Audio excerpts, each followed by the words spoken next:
Good morning students. Last class में हमने पढ़ा था आपका क्लासिफिकेशन सिस्टम कि किस तरीके से कैरोलस लीनियस ने डिवाइड किया है मतलब क्लासेस में, डिफरेंट क्लासेस में किसको, ऑर्गेनिज्म को। तो सबसे पहले हमने पढ़ा था टू क्लासिफिकेशन सिस्टम, फिर हमने पढ़ा था 3 किंगडम क्लासिफिकेशन सिस्टम, फिर हमने पढ़ा 4 kingdom classification system. Now we will study about 5 kingdom classification कि हम किस तरीके से 5 क्लासेस में बांटते हैं सभी ऑर्गेनिज्म को।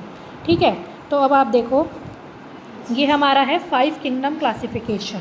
तो इसमें क्या हुआ, उन्होंने जो सारे ऑर्गेनिज्म थे सबसे पहले उनको 2 बेसिस पे बांटा, either whether the organism is prokaryote और यूकैरियोट, कि मतलब जो आपका ऑर्गेनिज्म है वो प्रोकैरियोट कैटेगरी में आता है या फिर यूकैरियोट कैटेगरी में आता है। तो प्रोकैरियोट वाले उन्होंने इधर भेज दिए और यूकैरियोट वाले दूसरी साइड भेज दिए सारे के सारे। तो प्रोकैरियोट में आपका कौन से आए, मोनेरा। जितने भी प्रोकैरियोटिक ऑर्गेनिज्म हैं उन्होंने उसको किस में रखा, मोनेरा में। ठीक है, अब दूसरे हमारे हैं यूकैरियोट। तो अब यूकैरियोट में बहुत सारे ऑर्गेनिज्म हैं, तो इन्होंने इसको फर्दर डिवाइड करने के लिए क्या करा, इन्होंने और थोड़ा सा इसको वो करा कि अब यूकैरियोट है, ठीक है, इसका न्यूक्लियस डेवलप्ड है, इसके पास सेल वॉल वगैरह सब कुछ है।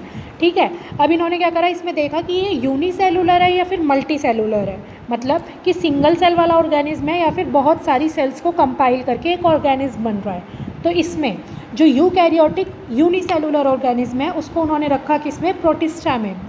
और जो आपकी यूकैरियोटिक मल्टी सेलुलर ऑर्गेनिज्म है उसमें फिर इन्होंने आगे, क्योंकि यहाँ पे यूनिसेलुलर वापस से थोड़े से, तो फिर इन्होंने इसको किस में रख दिया, प्रोटिस्टा में। और जो आपके मल्टी सेलुलर थे इसको वापस फर्दर इन्होंने डिवाइड किया कि इनके पास सेल वॉल है या फिर सेल वॉल नहीं है। जैसे कि आपको पता ही है कि सेल वॉल हमारे अंदर नहीं प्रेजेंट होती है और पौधों के अंदर प्रेजेंट होती है। ठीक है, तो इसीलिए इन्होंने डिवाइड करा। इन्होंने देखा कि कोशिका भित्ति प्रेजेंट है या कोशिका भित्ति एब्सेंट है। अगर कोशिका भित्ति नहीं प्रेजेंट है तो उन्होंने बोला कि ये कौन से हो गए, एनिमेलिया। एनिमेलिया जिनमें कि हम लोग आते हैं, ह्यूमन्स आते हैं। ठीक है, हम लोग किस में आ गए, आपके एनिमेलिया में। इसके बाद इन्होंने क्या करा, जो अब जिनके पास सेल वॉल थी उनको भी इन्होंने 2 में डिवाइड करा, किसमें, जो कि अपना खाना खुद बनाते हैं या फिर जो कि अपने खाने के लिए किसी और के ऊपर डिपेंडेंट होते हैं, जो कि मतलब क्या बोलते हैं, इसमें फिर इन्होंने किस में डिवाइड कर दिया, फोटोट्रॉफिक। फोटोट्रॉफिक मतलब जो कि लाइट की प्रेजेंस में अपना खाना खुद से बनाते हैं, उनको बोलते हैं हम फोटोट्रॉफिक। तो इसमें आपकी मेन क्लास कौन सी है, प्लांटी। ठीक है, और जो कि मतलब अपने खाने के लिए किसी और के ऊपर डिपेंडेंट होते हैं उनको क्या बोल दिया इन्होंने, हेट्रोट्रॉफिक। और इसमें आपका कौन से आ गए, फंजाई। तो फंजाई के आपके देखो ऊपर हम चलेंगे तो कौन कौन से कैरेक्टर हो गए कि फंजाई आपकी हेट्रोट्रॉफिक होती है। ठीक है, इसी चार्ट से हमें कितनी चीज़ें पता लग गई फंजाई वाली क्लास के बारे में। फंजाई हेट्रोट्रॉफिक होती है, फंजाई के पास सेल वॉल प्रेजेंट होती है, फंजाई मल्टी सेलुलर होती है, फंजाई यूकैरियोटिक होती है। तो इतनी चीज़ें हमें किससे पता लग गई कि आपका एक चीज़ से। अब आप देखो कि आपका एनिमेलिया का भी अगर हमें कैरेक्टर देखना है तो हम कैसे बता सकते हैं कि इनके पास सेल वॉल नहीं प्रेजेंट होती है, फिर ये हमारे मल्टी सेलुलर ऑर्गेनिज्म होते हैं और ये हमारे यूकैरियोटिक ऑर्गेनिज्म होते हैं।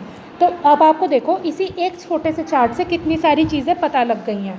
और ये वाला आपका क्लासिफिकेशन सिस्टम किसने दिया था, R.H. विटेकर ने, रॉबर्ट एच विटेकर ने किस में दिया था, 1969 में दिया था। तो इस वाले क्लासिफिकेशन सिस्टम से हमें बहुत सारी चीज़ें पता लग गई। और हमने क्या करा, अब जो हमारे पास मेन 5 क्लास कौन सी आ गई, मोनेरा, प्रोटिस्टा, फंजाई, प्लांटी और एनिमेलिया। अब ये हमारी जो 5 क्लास आ गई, इन्होंने फर्दर इसके अंदर भी इनको डिवाइड करा था, वो अभी हम धीरे धीरे करके आगे देखेंगे। तो आज हम ये करते हैं, ठीक है, थैंक यू।